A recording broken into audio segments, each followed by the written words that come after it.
നമസ്കാരം.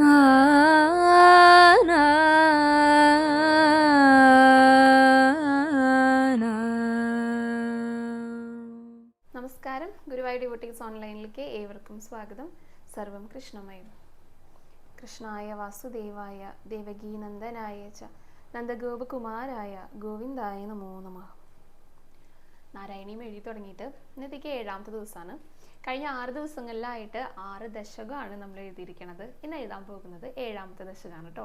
അപ്പോൾ 7ാമത്തെ ദശകത്തിൽ പറയുന്നത് ബ്രഹ്മാവിൻ്റെ തപസ്സും വൈകുണ്ഠ ദർശനവുമാണ്. അപ്പോൾ അതാണ് എഴുതാൻ പോകുന്നത്. അതിലെന്താണ് പറയുന്നതെന്ന് ഒന്ന് ചുരുക്കിയിട്ട് വിവരിക്കാം. ബ്രഹ്മാവ് നാഭീകമലത്തിൽ നിന്ന് ഉണ്ടായി എന്ന് പറഞ്ഞിട്ടുണ്ടായിരുന്നു, വിരാട് സ്വരൂപത്തിൻ്റെ. അങ്ങനെ ബ്രഹ്മാവ് നോക്കിയപ്പോൾ സത്യലോകത്താണല്ലോ ബ്രഹ്മാവ് ഇരിക്കുന്നത്. എല്ലായിടത്തും വെള്ളത്താൽ ചുറ്റപ്പെട്ടിട്ടാണ് കാണുന്നത്. എവിടെ നോക്കുമ്പോഴും വെള്ളമാണ്. അപ്പോൾ 4 തലകളൊക്കെ ഉണ്ട്. 4 ദിക്കിലേക്ക് നോക്കിയപ്പോൾ 4 തലകളൊക്കെ ഉണ്ടായി എന്ന് പറഞ്ഞിട്ടുണ്ടായിരുന്നു. അങ്ങനെ ബ്രഹ്മാവിന് ആകെ പരിഭ്രമായി, ഒന്നും കാണുന്നില്ല, വെള്ളമൊഴികെ. അപ്പോൾ ഈ താമരത്തണ്ടിലൂടെ താഴെ വന്ന് നോക്കിയപ്പോൾ അവിടെ ഒന്നുമില്ല, വെള്ളം തന്നെയാണ്. മുകളിലേക്ക് വന്ന് നോക്കിയപ്പോഴും ഒന്നുമില്ല. അങ്ങനെ പരിഭ്രമിച്ച് നിൽക്കുന്ന സമയത്താണ് അന്തരീക്ഷത്തിൽ നിന്ന്, ആകാശത്ത് നിന്ന് തപ തപ എന്ന് കേൾക്കണത്. അത് തപസ് ചെയ്യാനായിട്ടാണ് പറയണത്. അങ്ങനെ ബ്രഹ്മാവ് തപസ് ചെയ്യാനായിട്ട് തുടങ്ങി. അങ്ങനെ ഭഗവാൻ പ്രത്യക്ഷപ്പെട്ട് വൈകുണ്ഠ ദർശനം നൽകുകയാണ്.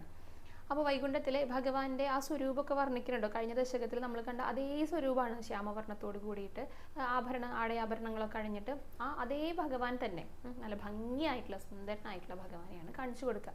അപ്പോൾ അവിടെ എല്ലാവരും, ലക്ഷ്മി ദേവി അതുപോലെ തന്നെ മഹർഷിമാരെ എല്ലാവരും ഭഗവാനെ സ്തുതിച്ചുകൊണ്ടാണ് നിൽക്കുന്നത്. അപ്പോൾ ആ കാഴ്ചയൊക്കെയാണ് കാണിച്ചു കൊടുക്കുന്നത്. ബ്രഹ്മാവ് ഭഗവാന്റെ ആ ഒരു വൈകുണ്ഠ ദർശനം ലഭിച്ചപ്പോൾ തന്നെ ഭഗവാനെ നമസ്കരിച്ചു. എന്നിട്ട് പറഞ്ഞു, ഭഗവാനെ, എനിക്ക് സൃഷ്ടികർമ്മങ്ങളൊന്നും ചെയ്യാനായിട്ട് സാധിക്കുമെന്ന് തോന്നുന്നില്ല, എനിക്ക് ആകെ പരിഭ്രമാവുന്നുണ്ട്, കഴിയുമെന്ന് തോന്നുന്നില്ല എന്നൊക്കെ പറഞ്ഞപ്പോൾ ഭഗവാൻ പറഞ്ഞു, അതൊന്നും കുഴപ്പമില്ല, എല്ലാം ശരിയാക്കി തരാം. അതായത് എന്തൊക്കെയാണ് ചെയ്യേണ്ടതെന്ന് ഞാൻ തന്നെ മനസ്സിലിരുന്നു കൊണ്ട് തോന്നിപ്പിച്ചോളാം എന്ന് പറഞ്ഞിട്ട് അനുഗ്രഹിക്കുകയാണ്. എന്നിട്ട് ബ്രഹ്മാവിൻ്റെ മനസ്സിൽ കയറിക്കൂടിയിരിക്കുകയാണ് ഭഗവാൻ. ഭഗവാൻ അത് എന്താണ് വേണ്ടതെന്നുള്ളത് ആ വേണ്ട സമയത്ത് തോന്നിപ്പിച്ചോളാം എന്ന് പറഞ്ഞിട്ട് അനുഗ്രഹിച്ചു. അപ്പോൾ പിന്നെ കുഴപ്പമില്ല. പിന്നെ എന്താണെന്ന് വെച്ചാൽ ബ്രഹ്മാവാണ് സൃഷ്ടിക്കുന്നതെന്ന് പറഞ്ഞാൽ എല്ലാം ബ്രഹ്മാവിൻ്റെ മക്കളായിട്ടാണല്ലോ വരിക. അപ്പോൾ ഒരു സങ്കടം ഉണ്ടായിരുന്നത് എന്താണെന്ന് വെച്ചാൽ, ഇപ്പോൾ ഒരു ഉദാഹരണത്തിന് പൂച്ച എലീനെ പിടിക്കുകയാണ്. അപ്പോൾ എലിക്ക് എന്തെങ്കിലും സംഭവിച്ചു കഴിഞ്ഞാൽ ബ്രഹ്മാവിന് വിഷമാവും, ബ്രഹ്മാവിൻ്റെ സൃഷ്ടിയാണ്. പൂച്ചയെ തന്നെ ആരെങ്കിലും ഉപദ്രവിച്ചു കഴിഞ്ഞാലും ബ്രഹ്മാവിന് വിഷമാവും, ബ്രഹ്മാവിൻ്റെ സൃഷ്ടിയാണ്. അപ്പോൾ ഈ വിഷമം ഉണ്ടായിക്കഴിഞ്ഞാൽ എന്താ ചെയ്യുക എന്നൊക്കെയാണ് ചോദിക്കുന്നത്. അങ്ങനെയാണ് ഭഗവാൻ ചതുശ്ലോകി ഭാഗവതം ഉപദേശിച്ചു കൊടുക്കുക, ഈ ബന്ധങ്ങൾ ഉണ്ടാകാതിരിക്കാൻ വേണ്ടിയിട്ട്. അപ്പോൾ സമാധാനമായി. പിന്നെ ദിവസേന ചൊല്ലിക്കൊള്ളൂ എന്നൊക്കെ പറഞ്ഞിട്ട് ദിവസവും 4 തലകൾ ഉപയോഗിച്ച് 4 ശ്ലോകങ്ങൾ ചൊല്ലുക. അങ്ങനെയൊക്കെ ആയിട്ട് ബ്രഹ്മാവ് സൃഷ്ടി ചെയ്യാനായിട്ട് തുടങ്ങാണ് ഈ ഒരു ദശകത്തിൽ പറയുന്നത് കേട്ടോ. അപ്പോൾ നമുക്ക് 7ാമത്തെ ദശകം എഴുതി തുടങ്ങാം. ഹരേ രാമ രാമ രാമ ഹരേ ഹരേ, ഹരേ കൃഷ്ണ കൃഷ്ണ കൃഷ്ണ ഹരേ ഹരേ.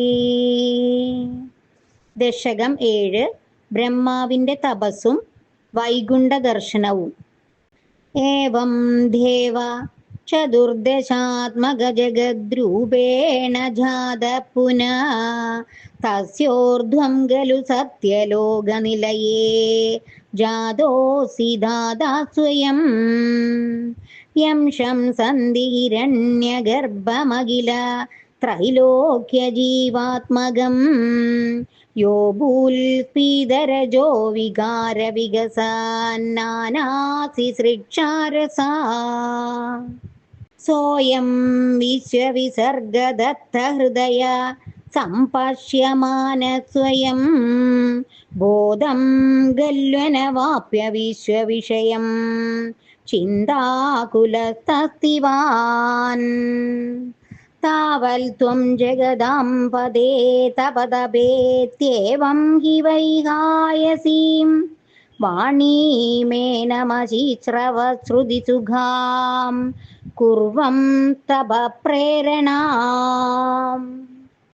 കോസൗ മാമവദൽ പുമാനിധി ജലാ പൂർണേ ജഗന്മണ്ഡലേ ദീക്ഷുദ്ദീക്ഷ്യ കിമപ്യനീക്ഷിതവദാ വാക്യാർത്ഥമുൽപശ്യതാ.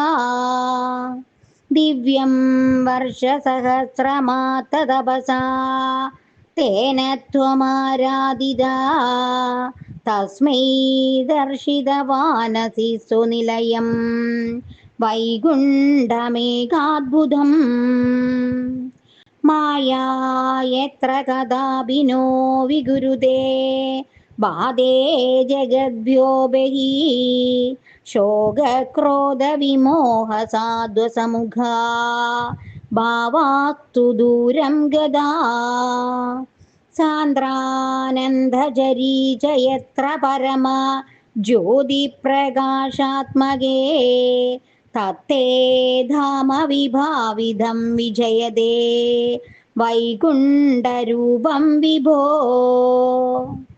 യസ്മിന്നാമ ചതുർഭുജാ ഹരിമണി ശ്യാമാവതാതത്തിശോ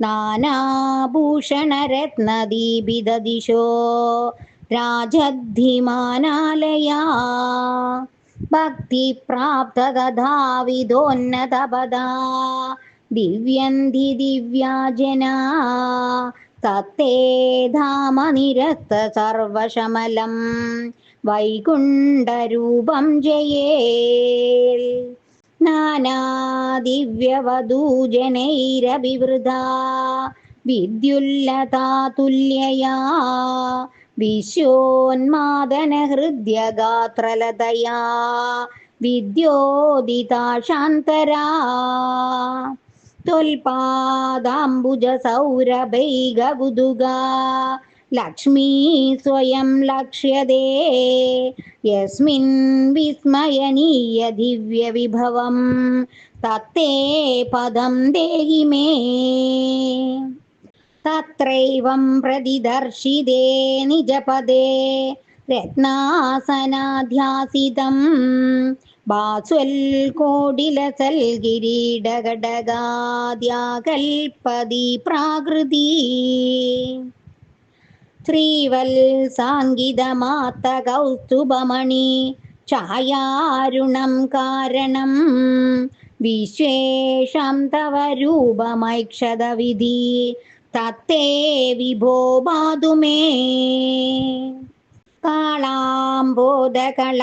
കോമളരുചി ചക്രേണ ചക്രം ദിശാം ആവൃണ്ണാനമുദാരമന്ദഹസിത സ്യന്ത പ്രസന്നാനനം രാജൽ കമ്പുഗദാരി പങ്കജധര ശ്രീമൽഭുജാമണ്ഡലം ത്രഷ്ടുത്തുഷ്ടികരം വപുസ്തവ വിഭോ മദ്രോഗമുദ്വാസയേൽ ദൃഷ്ട്വാ സംവൃത സംഭ്രമ കമലഭൂ ത്വൽപാദപാദോരുഹേ